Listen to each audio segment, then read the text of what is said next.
Hello everyone, I am very glad that you're joining this story. Subscribe, like, and comment. Enjoy the story, smile more often.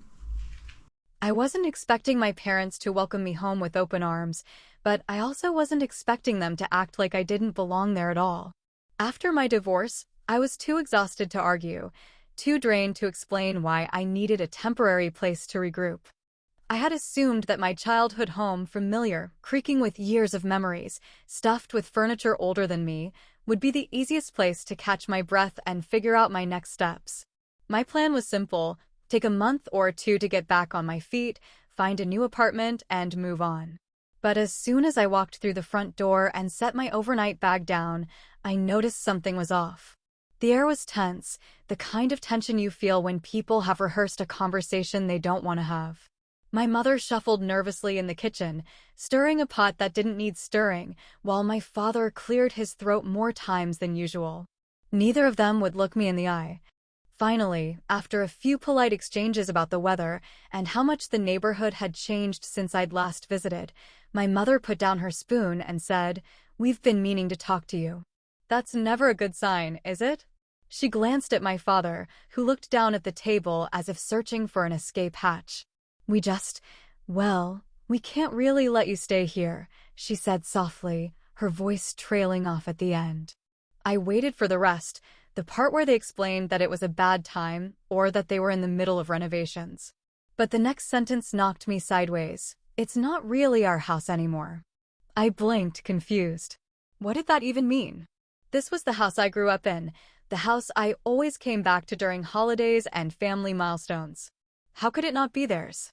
My father finally spoke up, his words tumbling out like he was trying to rip off a Band-Aid. "It's Ethan's house now," he said, his tone low and apologetic. I felt my stomach twist. Ethan? My younger brother? The one who had spent his 20s bouncing from one short-lived job to another, never quite landing on his feet? Ethan, the kid I had once taught how to ride a bike in the driveway, who couldn't even hold down a pet fish for more than 2 months. Now it was his house? My mind raced. When had this happened, and why hadn't anyone told me? The words spilled out before I could stop them. "What do you mean, it's Ethan's house now?"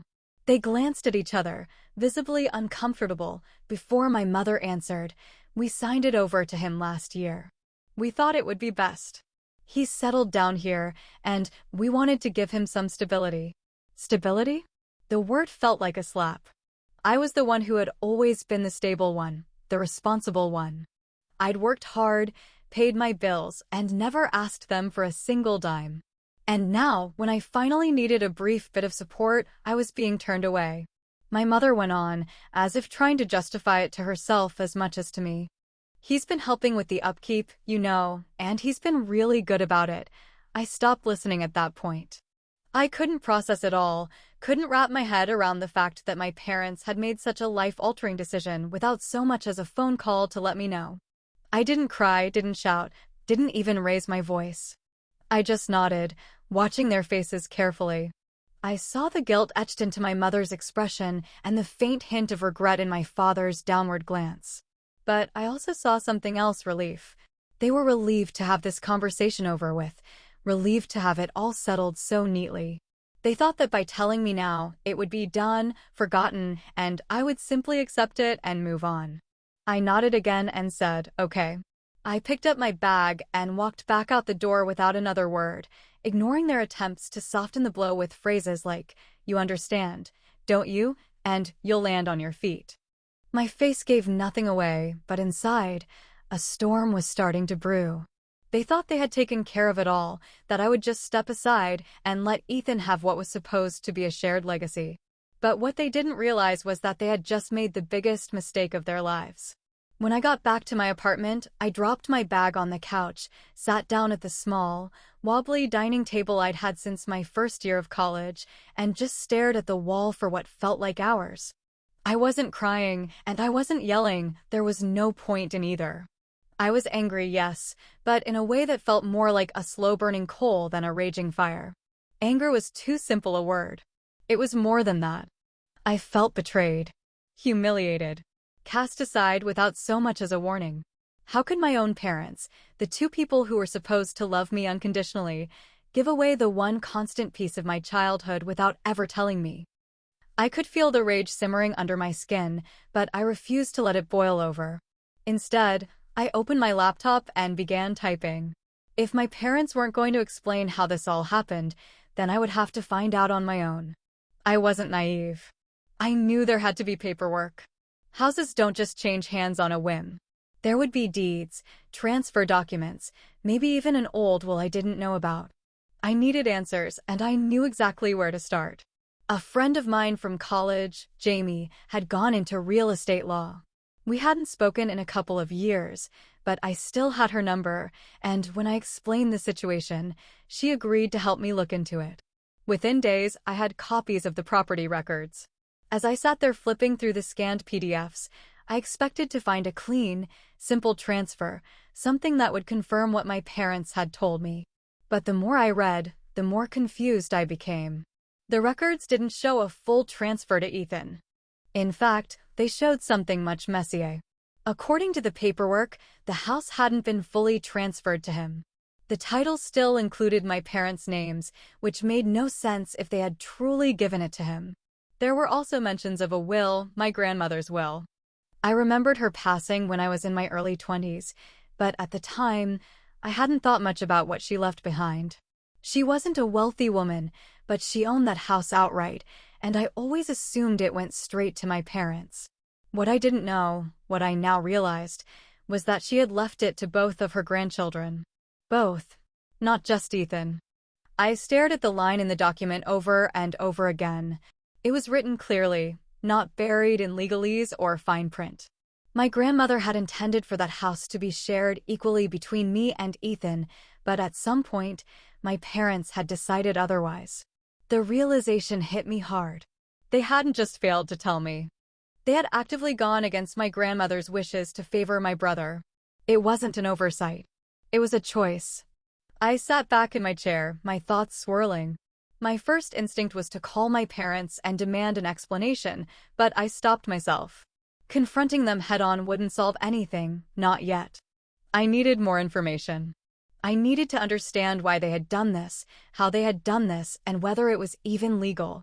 As much as I hated to admit it, I had to play the long game. And if there was one thing I knew, it was that my family had always been terrible at keeping secrets. Sooner or later, they would slip up, and I would be ready when they did. Have you ever been pushed aside by your own family in favor of a sibling? Did you fight back or walk away? Let me know, because I still wonder if I should have let it go. Some days, I think about how much simpler it would have been to walk away, to let Ethan have his precious house and never look back. But then I remember that line in the will. My grandmother's words, written so plainly, meant that house belonged to me too. Not just Ethan. Not just the favorite. Me too. There was a loophole in the paperwork. A very, very expensive mistake. I spent the next several days going through every piece of information I could find, scanning the documents Jamie had sent me, and piecing together the trail my parents had tried to cover. It wasn't difficult, really. Like I said, my family isn't exactly known for subtlety. What surprised me most wasn't just that my grandmother had left the house to both of us equally, but that the language in her will was so straightforward. There weren't any ambiguous clauses, no vague instructions, no room for interpretation. She had wanted the house to go to her 2 grandchildren, period. The more I read, the more it became clear that someone, probably my father, had stepped in after her death and made arrangements to transfer the property. I found records of a quitclaim deed filed a year after she passed, signed by both my parents and giving Ethan what appeared to be sole ownership. But what struck me was that the quitclaim deed wasn't tied to any purchase or official sale. It looked like it was done for consideration of love and affection, a phrase that made me roll my eyes so hard it hurt. Love and affection? From my father? The same man who always made sure to remind me how much he was sacrificing for us? Right. It was also clear that they hadn't actually gone through proper legal channels to remove my claim. As far as the state was concerned, I still held a share in the property. I just hadn't known it, and they'd never intended for me to find out. I started to see the pattern. My father and mother had hoped that if they gave Ethan the house, he'd finally grow up, get his act together, and stop being the family screw-up. They had bet everything, my inheritance included, on the idea that this would be his big turning point. But the kicker was that Ethan had no idea. He genuinely thought the house was his, fully and completely. He had already started renovations, posting group messages with photos of new flooring samples, paint swatches, and kitchen appliances. "Finally making this place mine," one message read. Another one said, "Finally, things are fair." Fair. That word lodged itself in my chest like a splinter. Fair. As if fairness had anything to do with what was happening. I stayed quiet for the time being. I didn't respond to Ethan's messages, and I didn't call my parents to confront them. Instead, I reached out to a lawyer who specialized in estate disputes. I also set up a meeting with a financial consultant to understand the potential value of the property and what it would mean if I pressed forward. I wasn't just going to make a scene, I was going to be smart about this. I wanted to know exactly what my rights were before I made my next move. The lawyer confirmed what I had suspected. My parents had never legally removed my interest in the property. The quitclaim deed was essentially a cosmetic fix that had no real legal standing unless I had willingly signed away my portion, which, of course, I hadn't. I still had a claim. I still had a right. And that meant I still had power. Meanwhile, Ethan continued to gloat. He shared pictures of the new deck he was planning to build, talked about turning the garage into a workshop, and made sure everyone knew just how much he was improving the house. I'm not sure if he realized that most of the family didn't actually care, or if he just needed the validation that came with those little thumbs-up icons and one-line compliments. Either way, it was clear he believed he had won.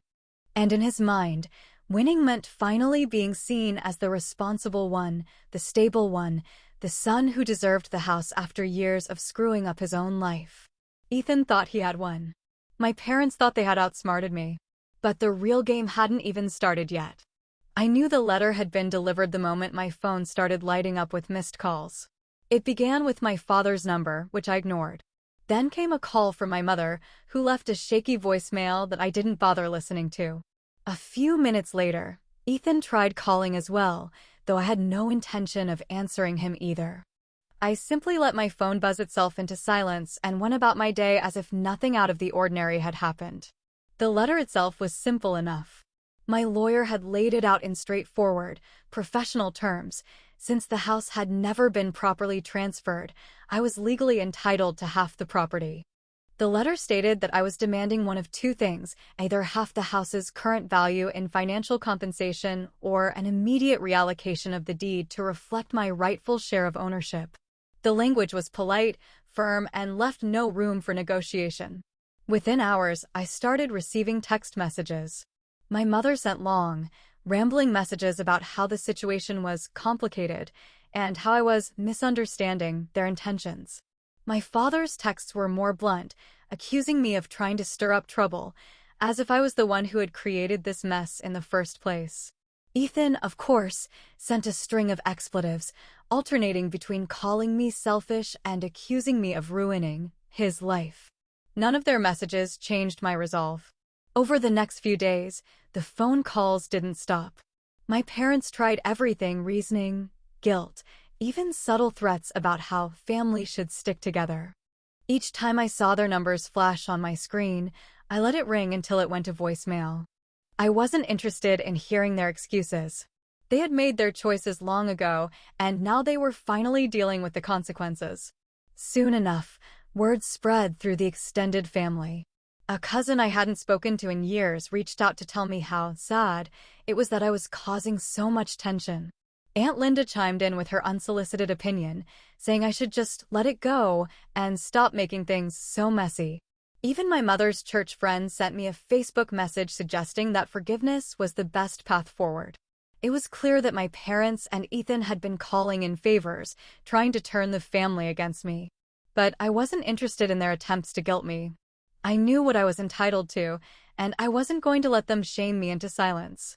The whole situation started to weigh on them more than I anticipated. I heard from one family member that Ethan had been stressing over how to handle the renovations he'd already started. He was in over his head financially, and the thought of having to sell or split the house was making him unravel. My parents, meanwhile, were trying to keep up appearances, pretending that everything was fine when it clearly wasn't. And then Ethan made a mistake. A very public, very humiliating mistake. I wasn't sure if it was out of desperation, anger, or sheer stupidity, but he decided to air our dirty laundry in a local Facebook group dedicated to neighborhood gossip. He posted a lengthy rant about greedy family members and how certain people couldn't let go of the past. Without mentioning my name, he described a sibling who felt entitled to something that didn't belong to them, someone who was jealous of his success and couldn't stand to see him thrive. Unfortunately for him, people in that group were not shy about asking questions. Within hours, the comments section exploded. Neighbors started speculating about who he was talking about, piecing together the details until it became obvious. They started sharing stories about Ethan's less-than-stellar reputation, his past financial issues, and his tendency to blow things out of proportion. One person even shared a screenshot of a conversation with Ethan from months ago, in which he admitted he'd been gifted the house by his parents because they wanted him to finally grow up. The very public, very humiliating backlash left Ethan scrambling to delete the post, but by then, it was too late. The damage was done. When I saw the screenshots, I couldn't help but feel a twinge of satisfaction. Ethan's mistake had confirmed what I already knew. They weren't just on shaky ground, they were flailing. And that was before the lawyer even followed up with a formal response. After Ethan's misguided public rant, the cracks in his carefully crafted image started to widen, and for the first time, he had no control over how people saw him. The neighborhood Facebook group wasn't the only place where his reputation was crumbling. Word of his meltdown spread through the family like wildfire. A few cousins reached out to me, cautiously offering their support while still trying to remain neutral, as if they didn't want to pick sides too openly. Other relatives sent clipped messages that barely disguised their frustration with me, insisting that this whole situation had gone too far. It was chaos, but not for me. I simply sat back and watched as the family's foundation, built on years of favoritism and quiet resentments, began to crumble under the weight of its own secrets. Ethan, of course, decided that his next move would be to fight back legally. He must have thought that hiring a lawyer and sending a few aggressive-sounding letters would scare me into backing down. What he didn't realize was that the law wasn't on his side. The moment his attorney dug into the paperwork, it became painfully clear that Ethan had no true claim to sole ownership of the house. He might have believed, or been led to believe, that it was entirely his, but the documents told a different story. The will, the deeds, and the quitclaim filings all pointed to the same conclusion: Ethan's ownership was incomplete and legally vulnerable. Once his lawyer laid it out for him, he had no choice but to accept that I wasn't just bluffing, I had every right to half the property. While Ethan grappled with the legal reality of the situation, my parents scrambled to fix the mess they had created. They tried to smooth things over with family members who were upset about the drama, offering weak explanations and half-hearted justifications for their actions. "We were just trying to help Ethan," my mother said more than once, though her voice cracked every time she said it. It wasn't meant to hurt anyone. But no one was buying it anymore. The favoritism they had tried to disguise as parental support was now glaringly obvious, and their attempts to sweep it under the rug only made it worse. They had spent years propping Ethan up at the expense of everyone else, and now that it was out in the open, there was no way to undo the damage. The breaking point came at a family dinner that was supposed to clear the air. My parents, still clinging to the hope that a warm meal and a few kind words would fix everything, invited everyone over. I arrived last, deliberately waiting until everyone was seated before walking in with a slim folder tucked under my arm. Ethan looked smug when I entered, as if he thought this would be my moment of surrender. My parents smiled nervously, clearly hoping I would play nice. I said nothing at first, letting the room fill with awkward small talk before I finally opened the folder and pulled out the original will. The room went silent. I placed it on the table and slid it toward my father. "This is what Grandma wanted," I said, my voice calm but firm. "She wanted the house to go to both of us, not just Ethan." My father's face turned pale, my mother's hands began to shake, and Ethan's smug grin vanished completely. I watched as my parents tried to stammer out excuses, claiming they thought they were doing the right thing, that they never meant to hurt anyone. But their words fell flat. The proof was in front of them, and everyone in that room knew it. For the first time, they couldn't deny what they had done. The argument that followed was one of the loudest, most chaotic family fights I had ever witnessed. My parents' carefully constructed facade of fairness shattered as relatives accused them of favoritism, deceit, and outright betrayal. Ethan, already overwhelmed with stress and financial strain from the ongoing renovations, cracked under the pressure. A few days later, he put the house up for sale. It was a desperate move, but he had no other options. The dream house he had been handed wasn't his dream anymore. It was a liability he couldn't afford, a constant reminder of how the family's favoritism had backfired spectacularly. And guess who had been quietly saving up, waiting for that exact moment? I waited until everything was in place before making my move. I knew that Ethan would list the house for sale, that he'd struggle to find a buyer quickly enough, and that he'd eventually lower his price out of sheer desperation. It was all so predictable.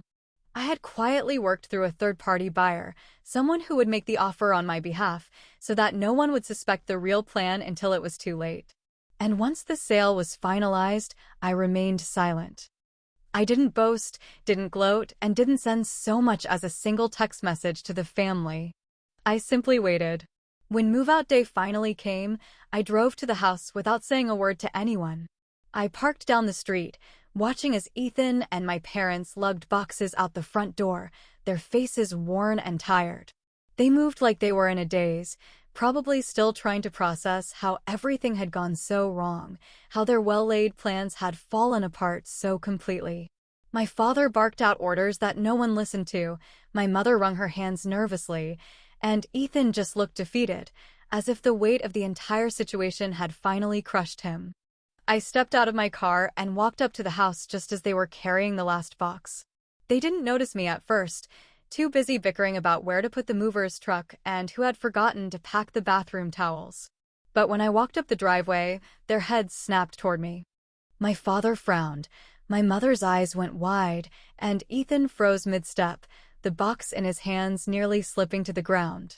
"Hello," I said, my voice calm and steady. "I'm here to pick up the keys." They stared at me, confused, as if they hadn't heard me correctly. I reached into my bag and pulled out the deed. With a slow, deliberate motion, I unfolded the paper and held it up so they could see it. My name was right there, printed clearly at the top. "I'll take the keys now," I said again, my tone as casual as if I were asking for a cup of coffee. The silence that followed was deafening. My father's face turned red, my mother's hands flew to her mouth in shock, and Ethan looked like he'd just been punched in the stomach. None of them said a word. They simply stared at the paper, their eyes darting between my name and my face, trying to make sense of what was happening. I let the moment hang in the air for a few seconds longer than necessary. Then, slowly, I reached into my bag again and pulled out a small bottle of wine I had brought for the occasion. I uncorked it with a deliberate twist, poured a little into a plastic cup I'd tucked into my pocket, and raised it in a quiet toast. "To family," I said, my voice light but firm. "And to remembering that blood doesn't entitle you to a damn thing." I took a sip, savoring the taste of victory, and watched as the reality of the situation sank in. My parents exchanged looks of disbelief, still unwilling to fully process what they were seeing. Ethan muttered something under his breath, but he didn't have the energy to argue. They were beaten, all of them, not just by the legal outcome, but by the knowledge that their years of favoritism and manipulation had finally come back to bite them. I didn't need to shout, didn't need to explain, and didn't need to justify myself. The deed in my hand said everything that needed to be said. As I walked back down the driveway, the wine glass still in hand, I felt a calmness settle over me. I hadn't just won the house. I had reclaimed a piece of myself that they had tried to take away. I had shown them that I wasn't the doormat they thought I was, and I had done it all without lowering myself to their level. I used to think justice was about fairness. But sometimes, it's about reminding people exactly what they took for granted. After everything that had happened, the house felt strangely empty once it was finally mine. Standing in the living room, I looked around at the old furniture my parents had left behind, the faded wallpaper, and the worn floorboards that creaked underfoot. It wasn't the house itself that had ever mattered to me, it was what it symbolized. This was the place I'd grown up, the place I'd thought would always be a kind of refuge. But it had become something entirely different, a battleground where favoritism, lies, and betrayal had played out. Now that the fight was over, I realized I didn't need the house to feel like home. I needed something more. As I started the slow process of making the space my own, I found myself reflecting on the journey that had brought me here. My parents hadn't reached out since that last, humiliating day. I hadn't heard from Ethan, either. It was as though, once the final piece of the puzzle clicked into place, the entire family's web of manipulation and favoritism simply dissolved. The silence should have been unsettling, but it was oddly peaceful. For the first time in years, I didn't feel the weight of their expectations or the sting of their dismissive remarks. I felt free. I decided to strip the house down to its bones and rebuild it entirely.